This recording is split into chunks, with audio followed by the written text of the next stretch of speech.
인간 완성은 사랑에 대한 책임성 진여야. 만장하신 내외 귀빈 여러분, 인류의 타락이 나무 열매를 따먹은 결과일 수 있겠습니까? 아담 해와의 타락은 하나님의 참사랑 이상을 저버린 불륜의 범죄였습니다. 지켜야 할 계명이 필요했던 타락 전의 아담과 해와는 미완성 단계, 즉 성장 기간에 타락했다는 것입니다. 뱀으로 표시된 천사장의 유인을 받고 해와가 영적으로 타락했고, 그 해와가 아담을 유인하여 때 아닌 때에 선악과를 따먹는 육적인 타락을 하고 만 것입니다.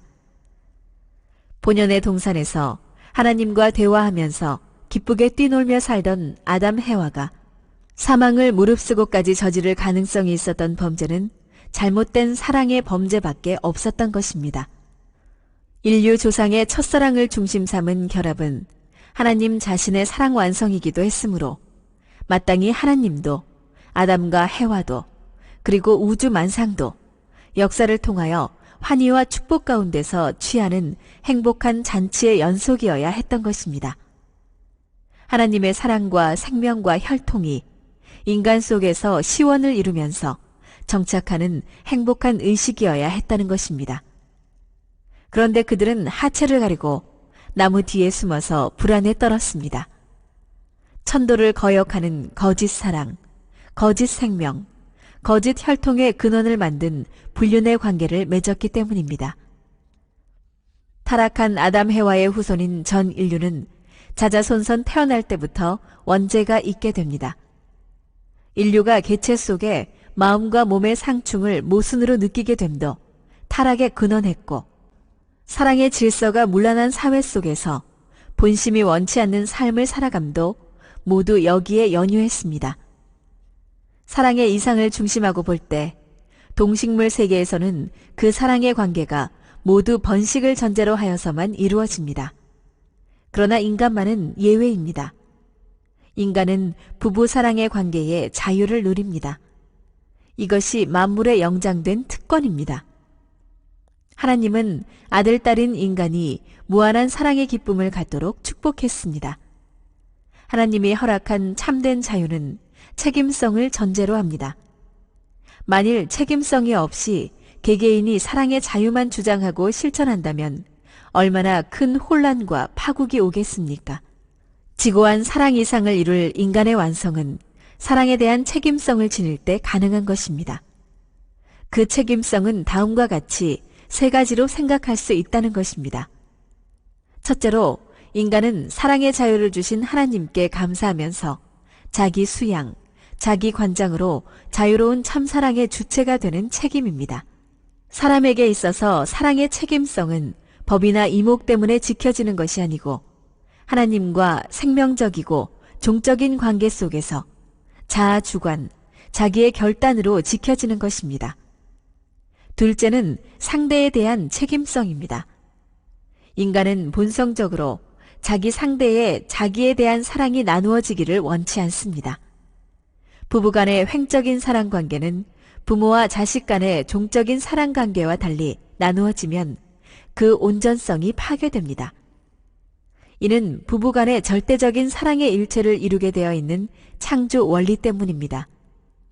사람은 자기 상대를 절대로 위해야 할 사랑의 책임성이 있습니다. 셋째는 자녀에 대한 사랑의 책임성입니다. 자녀들의 자랑과 행복의 기지는 부모의 사랑입니다. 자녀들은 참사랑으로 화합일체된 부모를 통해 생명이 태어나고 그러한 사랑 속에서 양육되기를 바랍니다. 부모의 자녀에 대한 가장 귀한 책임은 외적인 양육만이 아니라 그들의 영성을 온전하게 해줄 참사랑의 생명적인 요소를 제공하는 것입니다. 가정이 소중한 이유는 그 때문입니다. 생활적인 경험을 통해 체득하는 참된 자식의 심정, 형제의 심정, 부부의 심정, 부모의 심정은 참된 가정 이외에 그 어느 곳에서도 얻을 수 없습니다. 메시아는 새 생명의 씨를 접붙여주는 참 사람. 아담과 해와가 하나님을 중심한 참사랑의 부부를 이루었다면 하나님은 이상하셨던 대로 당신의 실체인 아담의 몸 안에 거하시면서 해와를 사랑하시게 되었을 것입니다.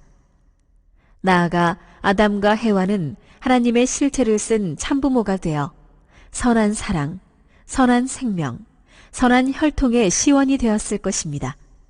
그런데 타락으로 말미암아 아담 해와는 사탄의 실체가 되어서 악한 부부, 악한 부모, 악한 조상이 되고 말았습니다. 그들의 결합은 악한 사랑과 악한 생명과 악한 혈통의 뿌리가 되고 말았던 것입니다.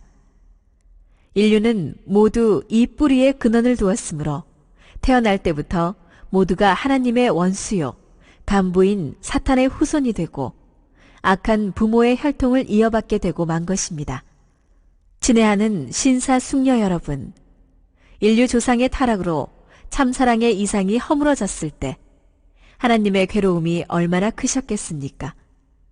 하나님의 자녀가 되어야 할 인간들이 본래의 부모인 당신을 알지 못하고 사탄을 섬기는데도 하나님은 구원 역사를 해오신 것입니다.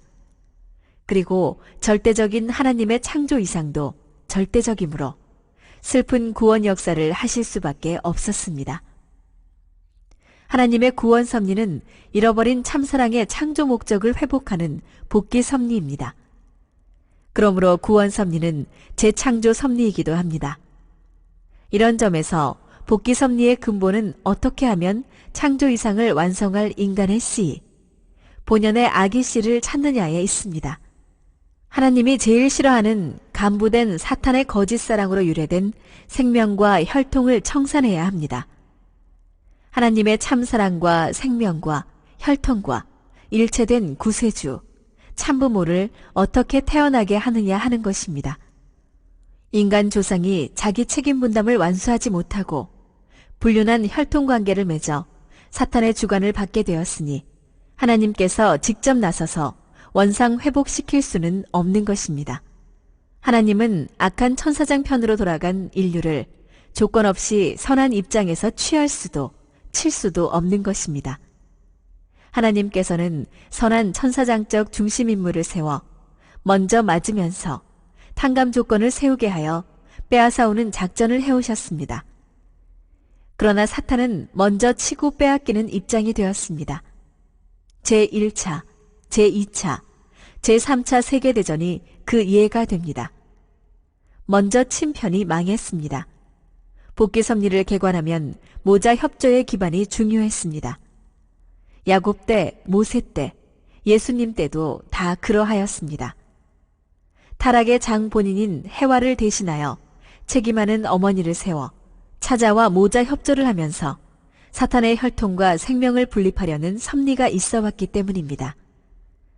하나님께서는 타락으로 인류를 선점한 사탄과 혈연적으로 직결된 장자를 곧바로 대하실 수 없습니다. 하나님은 선편을 대표하는 차자를 상대로 조건을 세우게 하고 악편을 대표하는 장자를 굴복시키는 것으로 선한 혈통을 복귀해 나오셨습니다. 아담 가정에서 하나님은 차자 아벨을 세워 장자 가인을 굴복시키려는 섭리를 하셨습니다. 타락한 해와에 의한 형제를 하나로 만들려는 노력이 있었겠지만 결국 가인이 아벨을 살해함으로 말미암아 구원 섭리는 종결을 못 보고 연장되기 시작한 것입니다. 노아 때도 모자 협조의 기준은 있었지만 본격적인 모자 협조의 기준은 리브가와 야곱 때부터였습니다. 인간 타락은 아담과 해와 그리고 천사장의 세 존재에 의하여 저질러졌습니다. 천사장이 해와를 유인하여 영적 타락을 했고 그 다음에 타락한 해와가 아담을 유인하여 육적 타락을 함으로써 하나님을 저버린 것입니다. 타락한 천사장이 사탄이 되었습니다. 구원 섭리는 복귀 섭리여 복귀의 원칙은 180도 반대의 길을 통하여 되는 것입니다.